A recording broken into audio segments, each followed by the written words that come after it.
on a lancé la campagne Village Choboka, une campagne qui vise à réduire les différentes barrières à la réglementation, à toutes les réglementations ici au Burundi. Et cette campagne a été lancée, comme je disais, en 2018. L'objectif, c'était de partager, de promouvoir les idées qui peuvent réduire les différentes barrières à la création et à la gestion d'une entreprise au Burundi.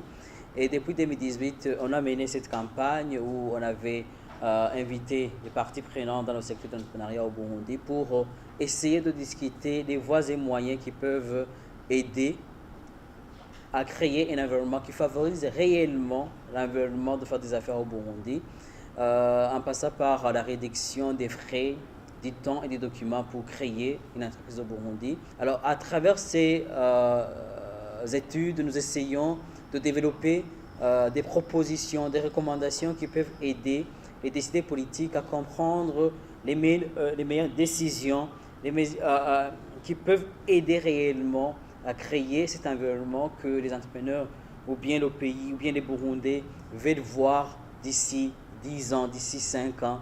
L'entrepreneuriat, effectivement, c'est un sujet d'actualité et toujours d'actualité parce que ça fait des années qu'on en parle, mais malheureusement, on est toujours dans un constat, je ne dirais pas d'échec, mais de bilan malheureusement décevant, en tout cas mitigé. Et l'entrepreneuriat, c'est fondamental parce qu'il n'y a personne pour créer la richesse autre que l'entrepreneur. Aujourd'hui, dans notre continent africain, on subit malheureusement la misère, les inégalités et la pauvreté. Si on prend le cas du Burundi, on a à peu près 75% du taux de pauvreté. Et cette pauvreté ne peut pas être réduite malheureusement uniquement par l'État.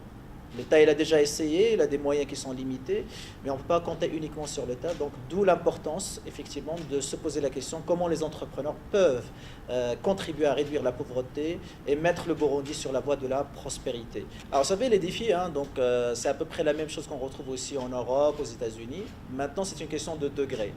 Parce que tu trouves un jeune entrepreneur américain, européen, français, il va te parler des problèmes de financement aussi. Il n'y a pas la même facilité, etc.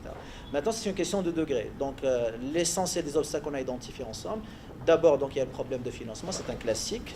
Donc, on a des banques qui sont un petit peu frileuses, mais parce qu'il y a un environnement aussi où le risque de distribuer des crédits, il est très élevé. Il n'y a pas de sécurité juridique pour les banques, donc du coup, ça baisse la distribution de crédits.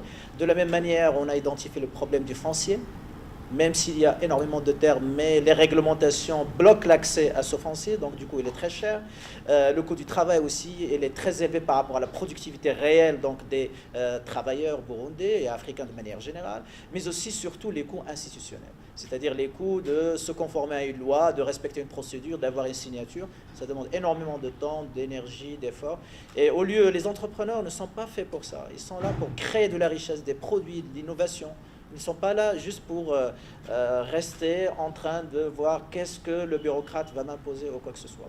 Donc malheureusement, donc ça décourage les entrepreneurs. Et donc on a essayé de proposer des solutions afin de réduire le coût d'entreprendre, mais aussi réduire le risque parce qu'on a un problème d'état de droit, on a un problème d'instabilité, pas uniquement politique, mais aussi social. On a un problème d'instabilité des lois, des politiques qui font que ça peut changer du jour au lendemain. Et donc, ce qui était rentable aujourd'hui n'est plus dans 2 ou 3 jours, ou dans 2 ou 3 mois, ou 2 ou 3 années. Et donc, ça crée une sorte de manque de visibilité, un manque de projection à long terme. Et donc, finalement, qu'est-ce qu'on fait? On préfère attendre. Et après, on dit que les Burundais ou les Africains n'ont pas l'esprit d'entreprendre parce qu'ils sont là en train d'attendre que ça va s'améliorer tout seul. Non, ils sont là en train d'attendre. Pourquoi? Parce qu'ils ont un grand risque.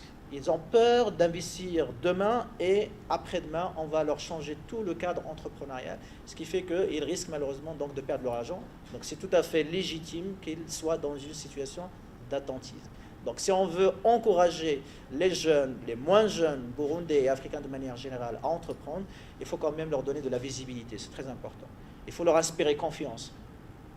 Vous voyez, lorsqu'on parle des investisseurs étrangers, on dit il faut leur donner confiance, n'est-ce pas? Il faut leur donner quelque chose de prévisible. Pourquoi on va donner ça aux étrangers, on va le refuser aux Burundais?